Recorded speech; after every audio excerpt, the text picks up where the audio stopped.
నోట పలికిన మాట కన్యగర్భము దాల్చి కుమారుని కనుట నెరవేరినది నెరవేరినది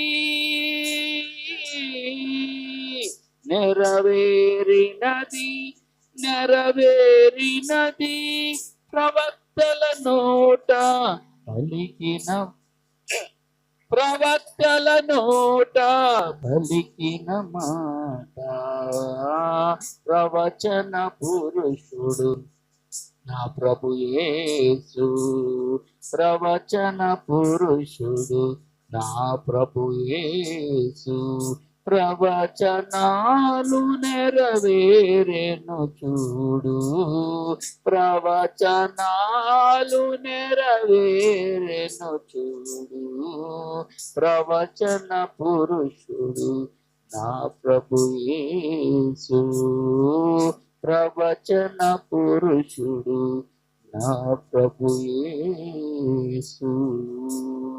హల్లెలూయా. యేసు క్రీస్తు ప్రభు ప్రవచన పురుషుడైన. హల్లెలూయా. ఆయన గురించిన ప్రతి ప్రవచనము నెరవేరుతూ వచ్చింది. ఇంకా నెరవేరబోయే ప్రవచనాలు ఇంకా అనేకం ఉన్నాయి. హల్లెలూయా. అయిపోలేదు. ఇంకా ఇంకా ఆయన చెప్పిన ప్రవచనాలు ఇంకా ఉన్నాయి. హల్లెలూయా. కాబట్టి ఆయన చెప్పినవన్నీ కూడా ఏమవుతున్నాయి? నెరవేర్చుకుంటూ ఉంటుంది. ఎక్కడ తప్పిపోలేదు.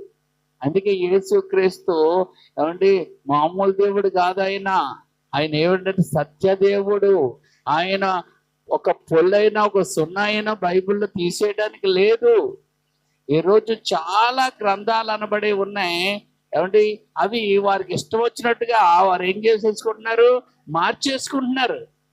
కానీ బైబిల్ని ఏనాడు ఏ ప్రింట్లో కూడా మారినట్టుగా మీరు చూడరు. కారణం ఏంటంటే ఒక పొల్లైనా ఒక సున్నా అయినా ఇందులో కలపకూడదు, తీసేయకూడదు. ఒకవేళ కలిపినా తీసేసిన ఏమవుతాయంటే ఇందులో కొన్ని తెగుళ్ళు ఉన్నాయి. ఆ తెగుళ్ళన్నీ వారి కుటుంబానికి వచ్చి నాశనం అవుతారు. అందుకని ఇప్పుడు వచ్చి ఎవ్వరు కూడా బైబిల్లో కలపడానికి తీయటానికి ఎవ్వరు సాహసించలేదు. కొన్ని అభ్యంతరకరమైనట్టుగా ఉన్నాయి, అర్థం అవ్వలేని కొంతమందికి ఉన్నాయి. ఇందులో అవి తీసేయచ్చు అంటే తీసేయచ్చు కదా, కానీ తీయడానికి లేదు. కొన్ని గ్రంథాల్లో అయితే అభ్యంతరకరం ఉన్నాయన్నీ తీసేశారు. కొన్ని గ్రంథాల్లో ఏముందంటే మాంసం తిన్నట్టుగా కొంతమందికి ఉన్నది. దాన్ని ఏం చేశారంటే తీసేసి దుంపలు తిన్నాడని పెట్టుకున్నారంట. ఎందుకంటే వాళ్ళకి అభ్యంతరంగా ఉంది. మరి దానికి మనం సమాధానం ఎందుకులే చెప్పడం అని ఆ గ్రంథంలో ఏం చేశారు? మార్చేసుకున్నారు. అని మనకు అలా మార్చుకోవటానికి లేదు. ఉన్నది ఉన్నట్లుగా చెప్పాలి. ఒకసారి ఎరుకో పునాదులు ఎవడైతాడో వారి కుటుంబం నాశనం అవుతుందని ప్రభువారు చెప్తే ఒకడు ఏం చేశాడంటే ఆనాటి కాలంలో కొంతమంది చేశారట, పోయారు.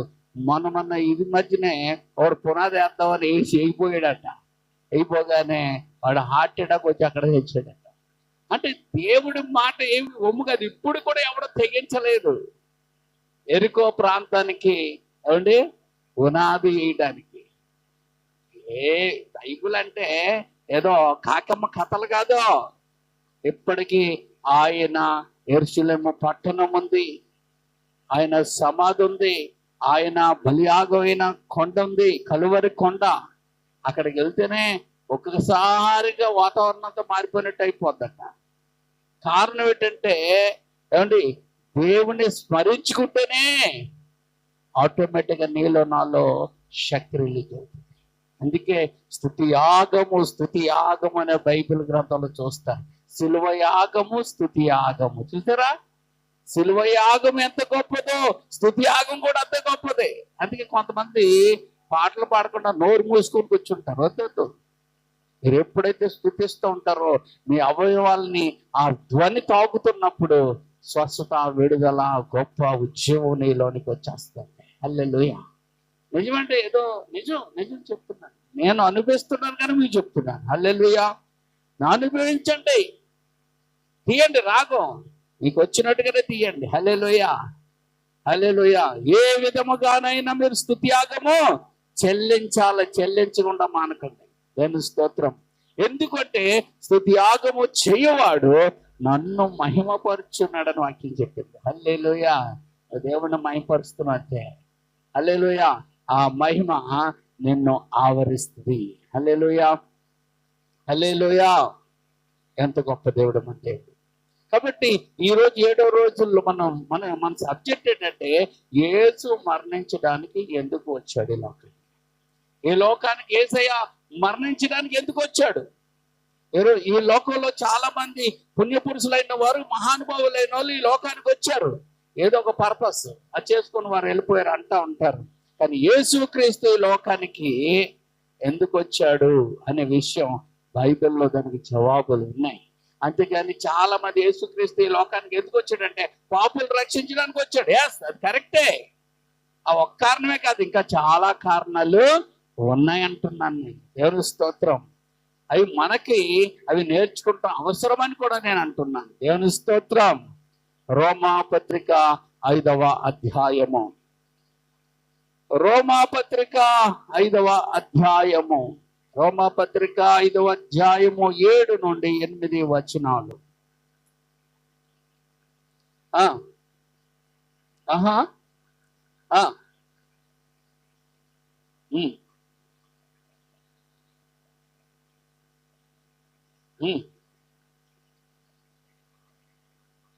ఆమేన్. ప్రార్థించండి. యేసయ్యా, వాక్యం ద్వారా మాతో అందరితో మాట్లాడి మాకు అర్థమయ్యే రీతిలో మాట్లాడి మమ్మల్ని ప్రత్యేకపరిచి మేము నేర్చుకునే శక్తి, బలము, ఆరోగ్యము, ఆయుష్ పొందుతాం.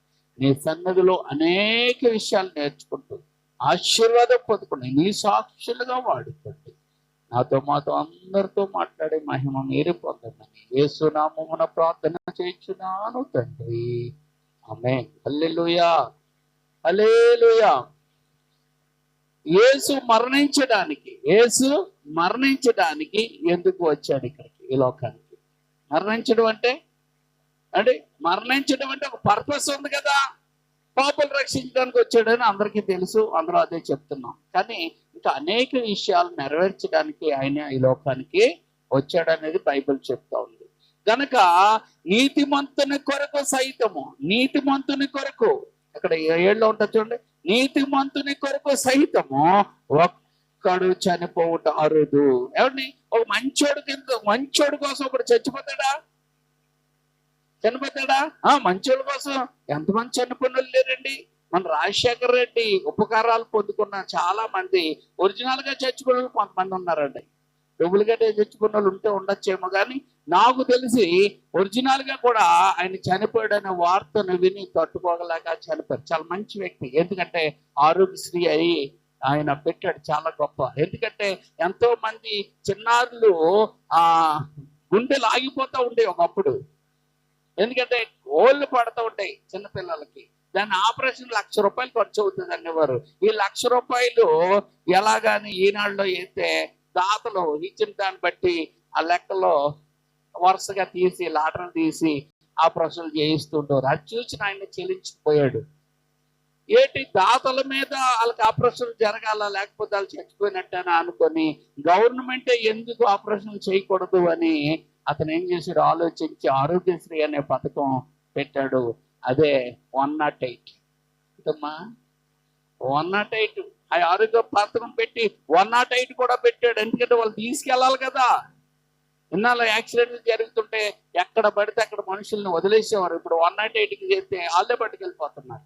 వాళ్ళు తీసుకెళ్ళినప్పుడు వెంటనే జాయిన్ చేసుకుంటున్నారు. మనం వెళ్తే ఎవరో మీరు వీళ్ళ బంధువుల వీళ్ళ అన్ని అడిగి కేసు రాసేవారు. ఇప్పుడు ఫోన్ చేస్తే వాళ్ళే పట్టుకెళ్ళి వైద్యం చేయడానికి వెసులుబాటు కలిగించారు రాజశేఖర్ గారు. నేను ఒక పార్టీకి గొప్పగా వేయట్లేదు, కానీ ఒక మంచి వ్యక్తి కోసం, మంచి వ్యక్తిత్వం కోసం చెప్తున్నాను. సుమా, దేవుని స్తోత్రం. హల్లెలూయా. ఏమంటే 108 అంటే ఏంటనుకుంటున్నారు? మత్తయి సువార్త 10వ అధ్యాయం 8వ వచనం అన్నమాట. ఆ రోగుల్ని స్వస్థపరచండి. అదే 108 కింద పెట్టారు ఆయన. దేవుని స్తోత్రం. ఎందుకంటే అంబులెన్స్లో వెళ్ళే వాళ్ళు ఎవరు? రోగులే, బలహీనలే. కాబట్టి వారిని స్వస్థత కోసం తీసుకెళ్ళడానికి 108 అనేది ఆయన పెట్టారు. మంచిది. దేవుని స్తోత్రం. కాబట్టి ఆయన కొరకు కొంతమంది చనిపోయారు. అంటే ఒక మంచి వ్యక్తి కోసం చనిపోవడం అనేది అరుదుగా జరుగుతూ ఉంటుంది. ఏమండి అక్కడ అదే రాశాడు 7వ వచనంలో, నీతిమంతుని కొరకు సైతము ఒకడు చనిపోవడం అరుదు. అక్కడ జరుగుతూ ఉంటది. ఏమండి మంచివాని కొరకు ఎవడైనా ఒకవేళ తెగించుతాడు, చనిపోతారు మంచివారు. మొన్న అంటే ఒక కుమారుడు చచ్చిపోయాడట. కుమారుడు చచ్చిపోతే 3 కుమారులు ఆవిడికి. ఒక కుమారుడు చచ్చిపోయాడు అంటే చిన్న కుమారుడు, బాగా ఇష్టం అంట. 2 కుమారులు ఉన్నారు. ఆ దంపతులు ఆ కుమారుడి మీద ఉన్న ప్రేమకు ఎక్కువ అయిపోయి 2 కూడా సూసైడ్ చేసుకుని చచ్చిపోయారు, భార్య భర్త. అంటే తండ్రి వాళ్ళ 2 పిల్లలకు కూడా ఉన్న ఆశలు వాళ్ళ పెద్ద రాసి, నాకు చిన్న కుమారుడు లేని జీవితం నేను తట్టుకోలేకపోతున్నాను, చచ్చిపోయారు. చూసారు, వాళ్ళకి ఏమి లేదు, ఆధారం లేదు. ఆధారం లేని వాళ్ళు చచ్చిపోతారంటే అలా ప్రేమించేవాళ్ళు. అందుకే ఇక్కడ రాయబడింది ఏంటంటే, ఒక మంచివాని కొరకు ఒకవేళ తెగింపవచ్చును. ఒక మంచివాడి కోసం తెగింపవచ్చును. అయితే 8, అయితే దేవుడు మన ఎడల తన ప్రేమను వెల్లడిపరుచుచున్నాడు. చూసారా, దేవుడు మనందరి ఎడల తన ప్రేమను వెల్లడిపరుస్తున్నాడు. ఎట్లనగా, అది ఎలాగనగా అది ఓ మంచోడి కోసం, ఓ నీతిమంతుడి కోసం ఎవరన్నా చచ్చిపోవచ్చు, తెగించవచ్చు. కానీ చెడ్డ వాళ్ళ కోసం, ఏమంటే పాపుల కొరకు, ఏమంటే శాపవంతున్న మన కొరకు ఒక నీతిమంతుడు చనిపోవడం అంటే ఎక్కడ జరుగుతుందా? అదే ఆయన ప్రేమ, అదే దేవుని ప్రేమ, దేవుని స్తోత్రం. అందుకే ఈ లోకంలో అనేక మంది మహానుభావులు వచ్చిన వాళ్ళు ఏమన్నారంటే, దుష్టుల్ని మేము శిక్షిస్తాం. ఏమన్నారమ్మా? దుష్టుల్ని మేము శిక్షిస్తాం, పనిష్మెంట్ ఇస్తాం, వాళ్ళని మేము నాశనం చేస్తాం, మేము మంచి వారిని కాపాడుతాం అన్నాడు. ఏమన్నాడు? శిష్టులను మేము కాపాడుతాం, దుష్టులను మేము నాశనం చేస్తాం అన్నారు. కానీ మా ప్రభు వారిని తెలుసా, నీతిమంతుడు లేడు, ఒక్కడు కూడా లేడు. నీతిమంతుడు అన్నవాడు ఒక్కడో లేడు. అందరూ పాపం చేసి, రోమపత్రిక 3:23, అందరూ పాపం చేసి ఆయన మహిమెత్తామంటే ఎవరు పొందుకుంటాక లేరు. ఎవ్వరు లేరు ఆయన మహిమను పొందుకునే వాళ్ళు. ఏంటి, ఇంక ఎవరు లేనప్పుడు ఎవరో ఒక ఆయన వచ్చి నీతిమంతులు రక్షిస్తానంటే అక్కడ నీతిమంతులు లేరు. అండి యథార్థమైంది ఏంటి? నీతిమంతులు ఉన్నారా? ఒక్కటి చూపించండి నాకు, నేను నీతిమంతుడు అన్నవాడిని. ఎవ్వరు లేరండి. గుండెల మీద చేసుకుని చెప్పండి నీతిమంతుడు నేనని. ఎవరైనా చెప్తారు ఇక్కడ? నేను ఎప్పుడు చిన్న పాపం కూడా చేయలేదండి, చిన్న తప్పు చేయలేదండి, చిన్న ఏ విధమైంది నేను మోసం చేయలేదండి, లేకపోతే అబద్ధం ఆడలేదండి, ఏ విధమైన పాపం నేను చేయలేదండి అని నిజంగా గుండె మీద చేసుకొని ఎక్కడున్న వాళ్ళని చెప్పండి, ఇందులో చూస్తున్న వాళ్ళన్నా చెప్పండి, లేదా ఎక్కడున్నా కూడా చెప్పండి, నేను చూస్తాను. ఉన్నారా? కూడా లేడని బైబిల్ చెప్తుంటే ఉన్నాను అనుకుంటుంటే ఆ చరిత్ర పరిశీలిస్తే చాలు ఆ వ్యక్తి ఏం తప్పులు చేశాడో తెలుసుకో. కాబట్టి ఎవరు చెప్పింది రైట్ అంటారు? మహానుభావులు చెప్పింది రైటా? మన ప్రభు చెప్పింది రైటా? వాక్యం చెప్పింది రైటా? వాక్యం చెప్పిందే, మన ప్రభు చెప్పిందే రైటు. వాక్యమే కదా మన దేవుడు. కాబట్టి ఏమండి, అందరూ పాపం చేసి ఉంటే ఇంకెవరి కోసం వస్తాడు ఆయన? పాపుల కొరకే వచ్చాడు. ఎవరికి వచ్చారు? ఒకళ్ళు అంటారు ఈ మధ్యకాలంలో, మేము పాపులో కాదండి, మేము పాపులే కాదు, మీరు పాపులుగా మీరు నమ్ముకుంటా దేవుణ్ణి. అంత జ్ఞానం అని పిచ్చి పిచ్చి మాట్లాడుతుంటారు. అడిగి బుర్రలో పేడ ఉన్నట్టు ఉంది, మా గుజ్జు కూడా లేదు. మేము పాపులు కాదు, మీరు పాపులు కదా, మీరు నమ్ముకొని అంటున్నారు. అవును, పాపులైన మేము నమ్ముకొని ఈరోజు నీతిమంతులుగా, పవిత్రులుగా, ప్రభు బిడ్డలుగా మార్చబడ్డాం. హల్లెలూయా, హల్లెలూయా. అది వారి దగ్గరికి వెళ్తుంటే వారు ఏం చేస్తున్నారంటే తృణీకరిస్తున్నారు. అలాంటి వారిని చూసినప్పుడు నువ్వేమన్నాడంటే, మీ పాద ధూళి దులిపోయింది అన్నాడు. ఏమన్నాడు ప్రభు? వాళ్ళతో వాదనలు పెట్టుకోవద్దు, మీ కాళ్ళు ఇలా అన్నాడు, అంతే వెళ్ళిపోండి. ఒక్క కాలు కొట్టి వెళ్ళిపోడు అంతే చాలు. ఆడి పనికి ఆ ధూళే రేపు పొద్దున వాడికి సాక్ష్యం చెప్పుకుంటుంది. ఇంకో వాదనలు పెట్టుకో అవసరం లేదు వాళ్ళతో. ఎందుకంటే మూర్ఖులతో వాదన ఎప్పుడు పెట్టుకోకండి, అది అనర్థాలకి దారితీస్తుంది. విన్నవాడికి ఏదో చెప్పచ్చు, కానీ మూర్ఖత్వంగా మాట్లాడేవాడికి ఏముంటుందండి. ఒకసారి టైం లేదు, అయినా ఒక మాట చెప్తాను, ఎందుకో చెప్పాలని. పులి గాడిద అడవిలో ఉన్నాయంట. ఏంటమ్మా? పులి గాడిద అడవిలో ఉన్నప్పుడు గాడిద అంటుందంట, గట్టి బ్లూ కలర్ లో ఉంటది నీకు తెలుసా అన్నదట. ఎవరితో? పులితో. గట్టి ఎలా ఉంటది? బ్లూ కలర్ లో ఉంటది నీకు తెలుసా అన్నదట. అప్పుడు పులి అన్నదట, గట్టి ఎప్పుడు పచ్చగా ఉంటుంది నేను చూశాను, బ్లూ కలర్ లో ఉండదు అన్నదట పులి. ఇద్దరు వాదించుకుంటున్నారట. లేదు బ్లూ కలర్ లో ఉంటుందని గాడిద అంటుంది. చెప్పండి. గ్రీన్ కలర్ లో ఉంటుందని పులి అంటుంది. ఇప్పుడు రాజు ఎవరు? సింహం. రాజు ఎవరండి? సింహం. ఇప్పుడు సింహం దగ్గరికి వెళ్ళి సింహరాజా వందనాలు, ఏడు చెప్పండి. ఇద్దరు వెళ్ళొచ్చారు కలిసి. అంటే ఈ గాడిదేమో బ్లూ కలర్ లో గడ్డి ఉంటుందన్న, నేనేమో గ్రీన్ కలర్ లో ఉంటుంది. ఎవరిది సత్యం? ఎప్పుడు అబద్ధం చెప్పినా ఆమెకు శిక్ష ఇయ్యండి అని పులి అన్నదట. అప్పుడు సింహరాజు ఏం చేశాడంటే, అంటే పులికి శిక్ష వేస్తున్నానని చెప్పాడట. దేనికి? నేను మీ ఇద్దరు మాటలు గమనించగా నేను ఎవరికి శిక్ష వేస్తున్నానంటే పులికి శిక్ష వేస్తున్నాను అన్నాడట. నాకు శిక్ష వేస్తున్నానంటాడేంటి? అప్పుడు వివరణ అడుగుతుంది కదా, వివరణ చెప్పండి, ఎందుకు శిక్ష వేస్తున్నారంటే, ఎందుకు శిక్ష వేస్తున్నామంటే అది గాడిద, అది అడ్డగాడిద, అది అన్ని అబద్ధాలే చెప్తుంది, దాన్ని మాట్లాడుకుని నా దగ్గరకు వచ్చావు చూడు పులివయ్యుండి, అంతే నీ అజ్ఞానాన్ని బట్టి నీకు శిక్ష వేస్తున్నాను. కొంతమంది మూర్ఖులు ఉంటారు, ఆ మూర్ఖులు ఏదో అన్నారని అది పట్టుకుని వచ్చి ఇది చూడండి అని కొంతమంది మాట్లాడుతూ ఉంటారు. అలా అన్ని అబద్ధాలు ఆడతారు వాళ్ళు.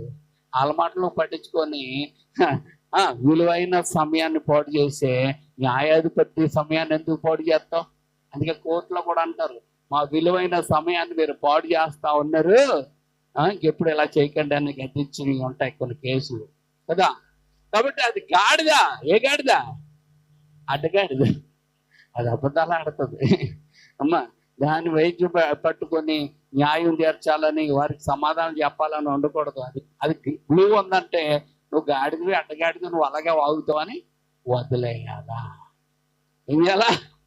వదిలేయాలి అంతే. దాన్ని మనం ఎప్పుడు కూడా చర్చించుకోవడానికి వీల్లేదు. నీకు తెలుసు కదా గట్టి ఎలాగుంటుందో, నీకు తెలియదా గట్టి ఎలాగుంటుందో. అందుకే పులికి ఏమి చేసేటట? శిక్షించాడట ఆ సింహరాజు. హల్లెలూయా. కాబట్టి కొన్ని వ్యాజ్యాలు అలాగుంటాయి. మనం అలాగే తెలివి తక్కువైన వాళ్ళు ఉండకూడదు. నీకేది సత్యం తెలుసుద్దో అది నమ్ము. ఎవరైనా అది అబద్ధం అంటే పక్క పెట్టే, నువ్వు పట్టించుకోవాల్సిన పని లేదు. ఈరోజు మేము పాపులం కాదంటే నేను పక్కన పెట్టి నువ్వు వాదించిన ప్రయోజనము ఉండదు. ఆడు పాపం కాదా అడిగి తెలుసు, కానీ ఆడేంటి మూర్ఖంగా మాట్లాడుతున్నాడు. అందుకే మూర్ఖంగా మాట్లాడే వాళ్ళు పక్కన పెట్టేయడం. దేవుని స్తోత్రం. హల్లెలూయా. దేవునికి మన పట్ల ఏముంది చెప్పండి? ప్రేమ ఉంది. దేవునికి మన పట్ల ప్రేమ ఉంది కనుక మనం ఇంకొన పాపులమై ఉంటుండగానే మనల కోసము ఆయన క్రీస్తు లోకానికి వచ్చి బలైపోయాడు. అందుకే మనం పాపులంగా ఉన్నావా? పాపులుగా ఉన్నప్పుడే బలైపోయాడు ఆయన బలియాగానే మనం నమ్మి ఆయన రక్తంలో మన పాపాలు కడుక్కొని మన పాపాలు ఒప్పుకొని అన్ని విడిచిపెట్టి ఆయన బిడ్డలాగా నమ్మి బాప్తిసం పొందుకున్నాం. కాబట్టి ఇప్పుడు ఆయన కుమార్తెలుగా మనం మార్చబడ్డాం అన్నమాట. దేవుని స్తోత్రం. హల్లెలూయా. యోహాను సువార్త 3:16 ఉంటుంది. యోహాను సువార్త 3:16 దేవుడు లోకమును ఎంతో ప్రేమించాడు గనక, లోకం అంటే పాపులైన మనల్ని, లోకం అంటే మట్టి కాదు, లోకంలో అంటే కొండలో గుట్టలో పెట్లో పుట్టలో కాదు. లోకం అంటే ఎవరంటే నిన్ను నన్నే ఆయన ప్రేమించాడు గనక అందుకే గురజార అప్పుడుగా అంటారు, లోకం అంటే ఆ దేశం అంటే, లోకం అంటున్నాను, దేశం అంటే ఆ దేశం అంటే ప్రజలు. దేశం అంటే మట్టి కాదు, దేశం అంటే ప్రజలు. వీళ్ళు మట్టి కోసం పోకులాడుతూ ఉన్నారు అండి. కాబట్టి దేశం అంటే మనుషులు గనక, అంటే దేశంని ప్రేమించండి అంటే మనుషుల్ని ప్రేమించమని. కానీ ఈరోజు మనుషులు ఏం చేస్తున్నారు తెలుసా? మనుషుల్ని ప్రేమించట్లేదు. మరి దేని ప్రేమిస్తున్నారు తెలుసా? దేన్ని ప్రేమిస్తున్నారు తెలుసా? సృష్టిని ప్రేమిస్తున్నారు. సృష్టిని నెక్కడం కాదు, అదే సృష్టిలో ఉన్నది ఏది నెక్కడం కాదు. ఏది నెక్కరో తెలుసా? నీవు నీ ఆత్మ నెక్కరం. దేవుని స్తోత్రం. అందుకే సృష్టికర్తను విడిచి సృష్టిని పూజించుకొని సృష్టికి ఏం చేస్తున్నారంటే సాగిల పడతా ఉన్నారు. అందుకే సృష్టికర్త అయిన దేవుని తెలుసుకోండి. చాలా మంది అనే మాట ఏంటంటే, మా దేవుణ్ణి తెలుసుకోండి, మా దేవుణ్ణి తెలుసుకోండి అంటున్నారండి క్రైస్తవులు. ఈ క్రైస్తవులు ఏమంటున్నారు? మా దేవుణ్ణి తెలుసుకోండి, మా దేవుణ్ణి తెలుసుకోండి అంటున్నారండి క్రైస్తవులు. మా దేవుణ్ణి తెలుసుకోండి కాదు, నిజ దేవుణ్ణి తెలుసుకోండి. హల్లెలూయా. మా దేవుడు మీ దేవుడు కాదు, అందరికీ ఒకడే దేవుడు. హల్లెలూయా. ఆ నిజ దేవుణ్ణి తెలుసుకోండి, ఆ సత్య దేవుణ్ణి తెలుసుకోండి, ఆ నాద బ్రహ్మాన్ని తెలుసుకోండి, ఆ వాక్య దైవాన్ని తెలుసుకోండి అని చెప్తున్నాం మనం. అందుకని మా దేవుడిని తెలుసుకోండి. మా దేవుడు మీ దేవుడు బోల్డ్ మంది దేవుడు ఉంటారండి. అందరికి ఒకటే దేవుడు. దేవుని స్తోత్రం. అందరికీ.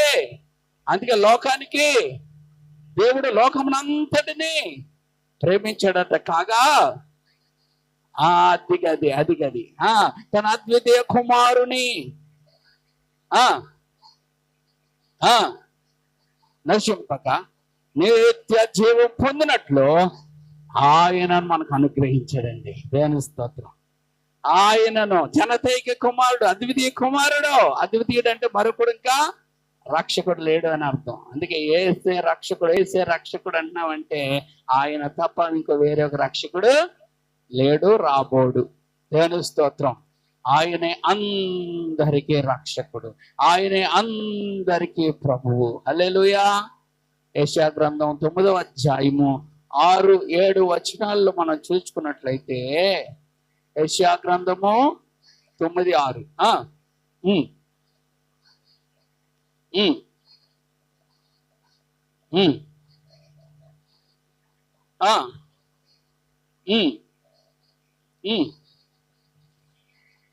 ఆమేన్. దేవుని స్తోత్రం. ఆయన కుమారుడు. ఆయన ఎవరండి? కుమారుడు. ఆయన భుజముల మీద రాజ్యభారం ఉంటే ఆయన రాజు. ఆయన కుమారుడు, ఆయన రాజు అయి ఉన్నాడు. దేవుని స్తోత్రం. నిజానికి ఒక మాటలో చెప్పాలంటే ఏమంటే ప్రపంచానికి అలాగే విశ్వానికి ఆయనే రాజు. దేవుని స్తోత్రం. విశ్వ చక్రవర్తి అయినా ఏమండి, విశ్వ చక్రవర్తి. హల్లెలూయా. ఇక్కడ మనం చూసుకున్నట్లయితే 7వ వచనంలో ఎలా ఉంటుంది? ఇది మొదలుకొని మితి లేకుండా దానికి వృద్ధియో క్షేమమును కలుగును, సర్వకాలము దావీదు సింహాసనమును. సర్వకాలము అనగా దావీదు సింహాసనం అధిగమించేది ఎవరంటే యూదా గోత్రపు సింహమైన యేసుక్రీస్తు. సర్వకాలము. దావీదు సర్వకాలంలో ఉంటాడా? ఉండడు. ఇది ఎవరి గురించి ప్రవచనం అంటే యేసు క్రీస్తు రాజ్య పరిపాలన గురించిన ప్రవచనం. హల్లెలూయా. సర్వకాలము దావీదు సింహాసనమును రాజ్యమును నియమిస్తాడు. న్యాయము వలనను నీతి వలనను రాజ్యమును స్థిరపరచుటకు అతడు సింహాసనాసనుడే రాజ్య పరిపాలన చేయును. సైన్యములకు అధిపతి యెహోవా దీనిని నెరవేర్చును. హల్లెలూయా. అది జరిగి తీరుతుందంటే. హల్లెలూయా. అందుకే ఆయనతో పాటు మనం కూడా రాజ్య పాలన మనం చేసేవారు ఉంటాం. అందుకే ఎన్నో గ్రహాంతర వాసులు ఉన్నారు.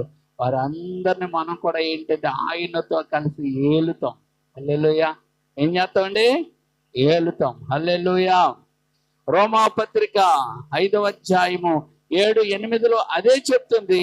మనం ఇంకనూ పాపులమైపోయి ఉంటుండగానే మన కొరకు క్రీస్తు చనిపోయాను. పాపులమై ఉండగానే క్రీస్తు మన కొరకు చనిపోయాను. దేవుని స్తోత్రం. గాడిదల కోసం, నక్కల కోసం, కుక్కల కోసం ఆయన చనిపోడు. పిల్లుల కోసం అండ్ జంతువుల కోసం ఆయన చనిపోడు. ఆయన చనిపో అవసరం లేదు. మరి ఎందుకు, ఎవరి కోసం అంటే తన రూపంలో చేసుకున్న, తన స్వరూపము కలిగిన అండ్ తన పిల్లలు. మీకు ఒక విషయం తెలుసా? అంటే భూలోకంలో ఉన్న వాళ్ళందరూ కూడా ఆయన పిల్లలు కదా? ఆయన పిల్లలు. మరి నేనే ఆయన బిడ్డను, ఎవరు ఆయన బిడ్డను కాదంటే నువ్వు నమ్మి బాప్తిసం పొందుకున్నాం కాబట్టి నేను ఆయన కుమారుని, ఆయన కుమార్తెను, ఇంకెవరు కూడా కాదు. వారు అన్యులు అంటున్నా. వాళ్ళందరూ ఎవరు? అన్యులంటే మరి మీరు మేము దేవుడు పెట్టలేమండి అంటున్నాం. మరి అందరూ ఆయన పిల్లలు అంటున్నాం, అది రైటేనా? అందరూ ఆయన పిల్లలు అంటున్నాం, రైటేనా? అందరూ ఆయన పిల్లలు అన్నది రైటే, నేను ఆయన బిడ్డను అన్నది కూడా రైటే. అందరూ ఆయన బిడ్డలుగానే ఆయన పుట్టించాడు. కానీ వారు వివిధ తంత్రములను కల్పించుకొని సృష్టికర్తకు బదులు సృష్టమును పూజించుకుంటా ఉంటే నీవు ఎంతో అంతో ఆలోచించి ఆయన గురించి తెలుసుకొని ఆయన యొద్దకు వచ్చి పాపములు ఒప్పుకొని ఆయన రక్తంతో కడుక్కొని నమ్మి బాప్తిసం పొందుకున్నావు కనుక నీవు ఇప్పుడు ఆయన సొంత బిడ్డవయ్యా. ఇప్పుడు వాళ్ళంతా సొంత బిడ్డని కాదు. ఎందుకంటే పాపముతో నింపబడి పాప క్షమాపణ వారికి దొరకలేదు. పాప క్షమాపణ నీకు నాకు దొరికింది. అందుకే యెహోవా దేవుడు కాగలిగిన జనులు ధన్యులమయ్యా. యెహోవా దేవుడు కాగలేని జనులు అన్యులయ్యారు. అర్థం మీకు? వాళ్ళు అన్యులయ్యారు, మనం ధన్యులమయ్యాం. హల్లెలూయా. అందుకే వారు కూడా ధన్యులవ్వాలనే మనమేమో వారికి చెబుతూ ఉంటే వారు దీన్ని మత ప్రచారం అని, మతంలో దించుతారని, బ్రిటిష్ వాళ్ళకి అమ్ముతారని, మన దేవుడు అన్యాయం అయిపోతారని. మన దేవుడు అంటే వాళ్ళ దేవుడు, అందరికి ఒకటే దేవుడు. అందుకే మన ప్రభు ఒక్కడే, మనకు క్రీస్తు ఒక్కడే, దేవుడు ఒక్కడే, బాప్తిసం ఒకటే. హల్లెలూయా, హల్లెలూయా. కాబట్టి ఈ విషయాలు మీరు బాగా గమనించాలని ప్రభునామలో కోరుతున్నాను.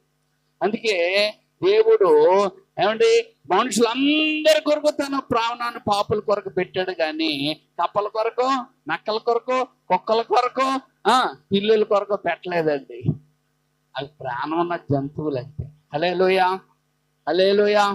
దైవిక బలియాగము నీ మీద, నా మీద, మన మీద ఉన్న ఆ రుణాన్ని కొట్టివేసిందండి. దేవుని స్తోత్రం. హల్లెలూయా. ఎఫెసీయులకు రాసిన పత్రిక 1వ అధ్యాయం 7వ వచనం. మార్తమ్మ ఎలా చూడమ్మా.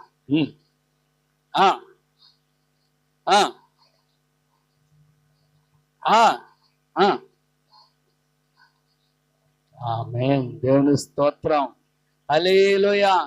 దేవుని కృప మహదైశ్వర్యమును బట్టి, అంటే ఉచితమైన కృప. హల్లెలూయా. అది మన యోగ్యతకు ప్రతిస్పందన కాదు, కానీ మనం ఎట్టి యోగ్యత లేని వారమని ఆయన మనలను ప్రేమించాడు. ఎట్టి యోగ్యత లేని మమ్ము ఎన్నుకున్నావు, నీదు ఆత్మశక్తితో నింపి నడుపుచున్నావు. ఎట్టి యోగ్యత లేని మమ్ము ఎన్నుకున్నావు, నీదు ఆత్మశక్తితో నింపి నడుపుచున్నావు. ఇశ్రాయేలు కాపరి నీకే స్తోత్రము, నిన్నే అనుసరింతుము జీవితాంతము. ఇశ్రాయేలు నీకే స్తోత్రము, నిన్నే అనుసరింతుము జీవితాంతము. ఇన్నాళ్ళు తోడుగా నాతో ఇమ్మానుయేలుగా వెన్నంటి నిలిచావు. ఇన్నాళ్ళు తోడుగా ఇమ్మానుయేలుగా వెన్నంటి నిలిచావు. ఇశ్రాయేలు కాపరి నీకే స్తోత్రము, నిన్నే అనుసరింతుము జీవితాంతము. ఇశ్రాయేలు నీకే స్తోత్రము, నీకే అనుసరింతుము జీవితాంతము. హల్లెలూయా, హల్లెలూయా. అందుకే ఎట్టి యోగ్యత లేని మనలను మన కొరకు ఆయన తన దేవుని కృపా మహదైశ్వర్యమును బట్టి, అవునా అంటే ఏళ్ళలో ఎపిసోడ్ రాసిన పత్రిక 1:7, దేవుని కృపా మహదైశ్వర్యమును బట్టి ఆ ప్రియుని యందు ఆయన రక్తం వలన మనకు విమోచనము, అనగా మన అపరాధములకు క్షమాపణ కలిగెను. హల్లెలూయా, హల్లెలూయా, హల్లెలూయా. యేసు మరణించడానికి ఈ లోకానికి ఎందుకు వచ్చాడు అంటే పాపులకు దేవుని ప్రేమ కృపా మహదైశ్వర్యాలను కనపరచడానికి వచ్చాడు. ఏమొచ్చాడంటే దేవుని ప్రేమ ఎంత గొప్పదో, ఆయన కృపా మహదైశ్వర్యాలు ఎంత గొప్పవో చూపించడానికి వచ్చాడు. అందుకే దేవదూతలు తెలీదు ఆయన ప్రేమ ఏంటో, దేవదూతలకు తెలీదు ఆయన కృపా మహదైశ్వర్యములు ఎట్టివో తెలీదు. మన దేవదూతలు బోధించేవారిగా మనం పెట్టుకుంటాడు ఆయన. హల్లెలూయా. దేవదూతలకే మనం బోధిస్తాం. హల్లెలూయా, హల్లెలూయా. దేవదూతలకి తెలియదు ఆయన ప్రేమ, దేవదూతలకు తెలియదు ఆయన త్యాగం, అవి మనం చెప్తాం. హల్లెలూయా. మీకు ఒక విషయం తెలుసా అండి, అన్ని పాపముల కంటే ఘోరమైన పాపం ఏంటో తెలుసా? భూమి మీద అన్ని పాపాల కంటే ఘోరమైన పాపం ఏంటో తెలుసా? గర్వం. ఈ గర్వం భూమి మీద పుట్టలేదు, ఎక్కడ పుట్టింది? దేవదూతల్లో పుట్టింది. అంటే పరలోకంలో పుట్టింది, పరలోకంలో దేవదూతల్లో పుట్టింది ఇది. అందుకే గర్వము అహంకారము చాలా కఠినమైనవి. ఏమండి, ఈ గర్వము అహంకారము అక్కడ పుడితే దేవుడు మార్చుకుంటారని చూసినా కూడా మారలేదు. అందుకే గర్వమును ఆ దేవదూతలన్నిటినీ కూడా ఆ పరము నుండి భూలోకానికి తోసివేశాడు. అందుకే ఆ గర్వముతో ఉన్న దూత లీడర్ ఎవరంటే లూసిఫర్, సాతాను, అపవాది. అందుకే అపవాదిని వాడు దూతల్ని తోసేస్తే ఇక్కడేమో వాళ్ళు ఏలుతూ ఉన్నారన్నమాట. తిరుగుతూ పట్టుకొని పీడించి మనుషుల్ని నీచాతి నీచంగా వారిని ఏం చేస్తున్నారు? తయారు చేస్తున్నారు. అందుకే ఎవరైతే దేవుని యందు ఉంటారో బుద్ధి జ్ఞానంలో సర్వ సంపదలు వారికి దేవుడు ఇస్తాడు. హల్లెలూయా. నన్ను అడగండి నేను ఇస్తానని ప్రభు చెప్పారు. హల్లెలూయా. వారికి ఇస్తారు. అందుకే ఈ రోజు ప్రభుని నమ్ముకున్న దేశాలు గొప్ప దేశాలుగా వర్ధిల్లుతుంటే మనం ఇంకా ఎలా ఉన్నామంటే గోసెట్టుకునే స్థితిలో ఉన్నట్టే ఉన్నాం. మనకి మీకు తెలుసా, ఈ లోకంలో నీవు నేను మంచిగా బ్రతకాలంటే ఏముండాలి తెలుసా? ఏముండాలి చెప్పండి, ఏముండాలి? మీకు తెలిసి చెప్పండి అమ్మా. అదే బుద్ధి జ్ఞానం అవి ఉంటాయిలే, అవి ఉన్నాయి. అందులో మామూలుగా మనుషులందరూ బతకాలి. ఎలా బతకాలంటే ఏమి ఉండాలంటున్నాను? మనమే కాదు, అందరూ బతకాలంటే ఏమి ఉండాలి? మొట్టమొదటగా మంచి గాలి ఉండాలి. ఏటమ్మా? మంచి గాలి, మంచి నీరు ఉండాలా, మంచి ఆహారం ఉండాలి, తర్వాత గూడు, బట్ట, వాటి తర్వాత అన్నమాట వస్తాయి ఖచ్చితంగా. అయితే ఈరోజు గాలి పడైపోయింది. ఢిల్లీలో అయితే 200 ఇంచుమించుగా 200 పొల్యూషన్ వెళ్ళిపోయిందంట. ఢిల్లీ ఎక్కువ పొల్యూషన్. ఏమండి, మంద కూడా పొల్యూషన్. ఇప్పుడు చాలా మంది తెలియకుండానే ఊపిరితిత్తుల క్యాన్సర్లు ఎందుకు వస్తున్నాయంటే పొల్యూషన్ ఎక్కువైపోయింది. చాలా పొల్యూషన్ ఎక్కువైపోయిందంట. ఏమండి, హైదరాబాద్లో పొల్యూషన్ చాలా హైగా ఉందంట. ఏమండి, అలాగే మెట్రో సిటీలు అన్ని కూడా పొల్యూషన్ ఉన్నాయంట. మరి ఇంత పొల్యూషన్ అయిపోతుంటే ఈ దేశం నాశనం అయిపోతుంటే గాలి పీల్చి, మరి గాలిని శుద్ధి చేసే పనులు ఈ గవర్నమెంట్ చేయదు, ఈ సెలబ్రిటీలు చేయరు, ఈ ప్రజలు చేయట్లేదు. అంటే మొక్కలు పెంచే వాళ్ళేరి అడవులన్నీ నరికి పడేస్తున్నారు. మొక్కలు పెంచకపోతే కాలుష్యం ఎక్కువైపోతుంది, ఫ్యాక్టరీలు ఎక్కువైపోయినాయి. కానీ ఏం లేవు, మనకు ఆక్సిజన్ ఇచ్చే మొక్కలు లేవు. అందుకని మీరైనా ఇంట్లో పెంచుకోండి, చిన్న కుండీల్లో చిన్న మొక్కలు పెంచుకోండి. మాకే ఇంట్లో పడుకుని తలుపులు వేసుకుని పడుకుంటే ఏసీ కట్టేస్తే ఊపిరి ఆడట్లేదు. కారణం ఏంటి? ఊపిరి గాలి లేక కాదు, ఆక్సిజన్ శాతం తక్కువైపోయింది. ఈ ఆక్సిజన్ శాతం తక్కువైంది కాబట్టి మీ ఇంట్లోనే మీరు కుండీల్లో కొన్ని మొక్కలు పెంచుకోండి అమ్మా. ఆ మొక్క మీ గాలి పీల్చుకొని తన గాలి మీకు ఇచ్చి మంచి ఆరోగ్యం ఇస్తుంది. అందుకే మీ ఇంట్లో స్నేక్ ప్లాంట్లు, అదే మనీ ప్లాంట్ డబ్బులు వచ్చేసి కాదు, చక్కగా ఎదుగుతుంది. దేవుని స్తోత్రం, హల్లెలూయా. కాబట్టి ఇలాంటి కొన్ని మొక్కలు మీ ఇంట్లోనే మీ బయట పెట్టుకొని పెంచుకోండి, చాలా మంచిది. అవి ఎవరు చెప్పాలా? గవర్నమెంట్ చెప్పాలి, సెలబ్రిటీ చెప్పాలి. ఇవి చెప్తేనే చేస్తారు, కానీ ఇలాంటి మాలటోళ్ళు చెప్తే మీరు చేయరు. ఎవరి కాళ్ళు నేర్చుకొని ఎవరి కాళ్ళు ఇంట్లో మొక్కలు పెంచుకునేలా చేసుకోండి అమ్మా, మీకు చాలా మంచిది అవుతుంది. ఎందుకంటే గాలిని కూడా కొనుక్కునే స్థాయికి వెళ్ళిపోయారు. ఎవరు చైనా వాళ్ళు గాలిని కొనుక్కునే స్టేజ్కి వెళ్ళిపోతే ఇప్పుడు వాళ్ళకి అర్థమైంది, ఓరి బాబోయ్ మన దేశం నాశనం అయిపోతుంది, గాలిని కొనుక్కోవడం ఏంటని చెప్పి ప్రతి వాళ్ళు ఇప్పుడు ఏం చేస్తారంటే గ్రీన్ డెవలప్మెంట్ చేసుకున్నారు. ప్రతి బిల్డింగ్ మీద ఏమంటే మొక్కలు పెంచుకోవటం మొదలెట్టారు. ఆ మొక్కలు ఏం చేసి అంటే కాలుష్యాన్ని అంతటని, దేవుని స్తోత్రం. ఇప్పుడు ఏమంటే చైనా దేశం గొప్ప డెవలప్మెంట్ అయిపోతుంది. మనం చూసి చైనా వెళ్ళిపోతుంది. చైనా మన వాళ్ళు ఏం చేశారు చూసారా అంటే, ఒక యూనివర్సిటీ వారు గోలత ఏదో ఉంది మొత్తానికి. ఆ యూనివర్సిటీలో ఏం చేశారు అనుకుంటున్నారు? ఆ చైనా వాళ్ళు కనిపెట్టి తీసుకొచ్చి ఇది మేము కనిపెట్టి అని చెప్పేశారు. ఎంత దారుణం! మీకు కరోనా పోవడానికి ప్లేట్ల మీద కొట్టారు చూసారా అమ్మా, ప్లేట్ల మీద కొట్టారు చూసారా? ఆ యూనివర్సిటీ వాళ్ళు చెప్పిన మాట ఏంటంటే ఆ మోడీకి కరోనా కంట్రోల్ ఎలా చేయాలని అడిగారట మన మోడీ గారు. ఆ యూనివర్సిటీ వాళ్ళంతా యూనివర్సిటీ వాళ్ళు అంటే అది చదువు లేని వాళ్ళు అందులో వాళ్ళే గొప్పగా అయిపోతున్నారు. అప్పుడు వాళ్ళు ఏం చెప్పారంటే తెలుసా, కరోనా దేనికి భయపడుతుంది అంటే సౌండ్కి భయపడుతుంది, అందుకని ప్రతి ఇంట్లో సౌండ్ కొట్టుకోమానండి అని చెప్తే మోడీ అదే చెప్పాడు, మీ ఇంట్లో అందరూ పలానా టయానికి ప్లేట్లు మోగించండి అని. అందరు బిల్డింగ్ల మీద మేము మోగించాం. మరి ఆయన సుపీరియర్ కదా, ప్రధాని చెప్పినట్టు మనం వినాలి కదా, మనం మోగించాం. అంటే కరోనా వెళ్ళలేదు, కరోనా తీసుకుపోయింది చాలా మందిని. అర్థమవుతుందా? ప్లేట్లు మోగిస్తే చప్పట్లు కొడితే పోదాం అమ్మా. కాబట్టి వాళ్ళు అలా చెప్పారు. మరి ఈ మధ్యన చాలా మంది ఏం చేస్తున్నారు, పేడ తినాలట అమ్మా.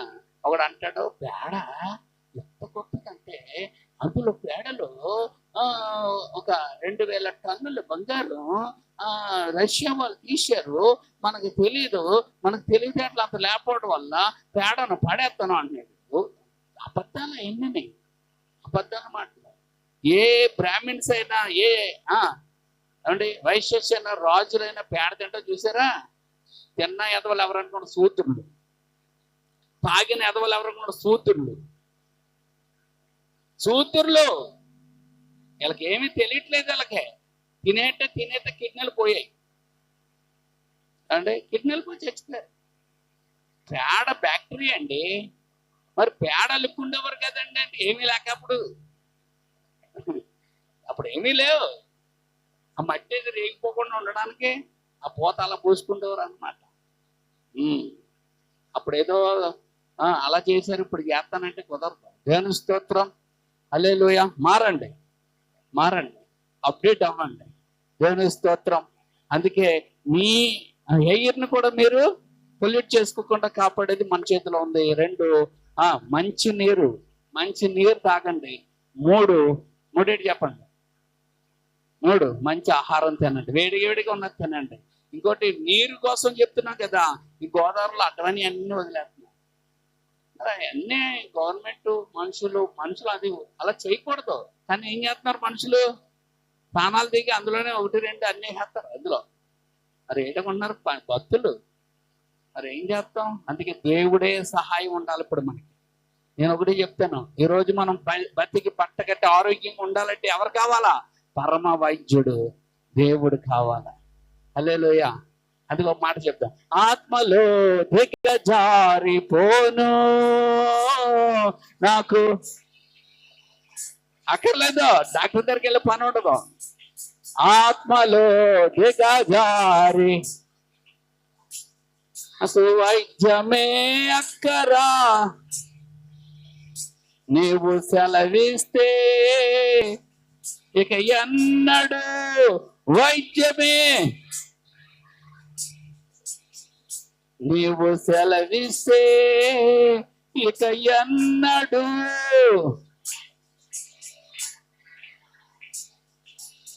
చెప్పండి. యేసు నన్ను నడిపించగలవు నీవు నా యేసు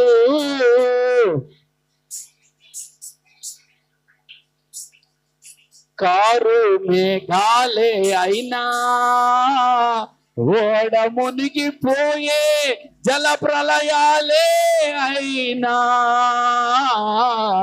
కారు మేఘాలే ఓడ మునిగిపోయే జల ప్రళయాలే అయినా యేసు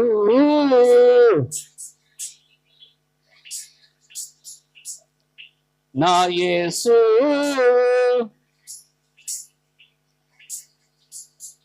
ఆమేన్. దేవుని స్తోత్రం. డాక్టర్లతో పని ఉండదా? మన పరమ డాక్టర్ దగ్గరికి వెళ్తే నీ కిడ్నీ పాడైపోయిందమ్మా, పాడైపోతే ఇంకోటి తెచ్చుకోండి అమ్మా పెడతానంటాడు. కిడ్నీ కొత్త కిడ్నీ దేవుడు పెట్టేసి కుట్టు ఉండదు, కోత ఉండదు, ఖర్చు ఉండదు, బాధ ఉండదు. హల్లెలూయా. దేవుడు కార్యములు గొప్పగా ఉంటాయి. ఆ కార్యాలు ఆనాటి కాలంలో జరిగాడు. యేసు కొంగును ముట్టుకున్న వాళ్ళందరూ అన్నాడే బాగైతే ఈరోజు యేసుని ధరించిందేమో మరి బాగుపడవా? హల్లెలూయా. ఎక్కడికో స్వస్థత కోసం పరిగెట్టకో, ఎవడో చెయ్యేసేస్తే నాకు బాగవుతుంది. నువ్వు మనసు మార్చుకుంటే దేవుడు నిన్ను బాగు చేస్తాడు. హల్లెలూయా, హల్లెలూయా. అందుకే ఈ రోజు ఎవరో చేయలేసుకున్న వాళ్ళు పరిగెడుతున్నారు. స్వస్థత వరాలున్నాయి. వరం స్వస్థ వరం ప్రభు ఇస్తేనే నీకు జరుగుతుంది. అది కూడా ఆయన దగ్గర ఏదో ఉందని ఎవడ పడితే ఇచ్చేస్తానంటే అవ్వదా. దేవుని స్తోత్రం. ఆయన ఓకే అంటేనే ఆ వరము పని చేస్తుంది. అందుకే నీ మనసు మార్చుకొని ప్రభుతో కండక్ట్ అయితే నువ్వు ఉన్న చోట నీకు అద్భుతం దిగొస్తుంది. ఆమేన్, హల్లెలూయా.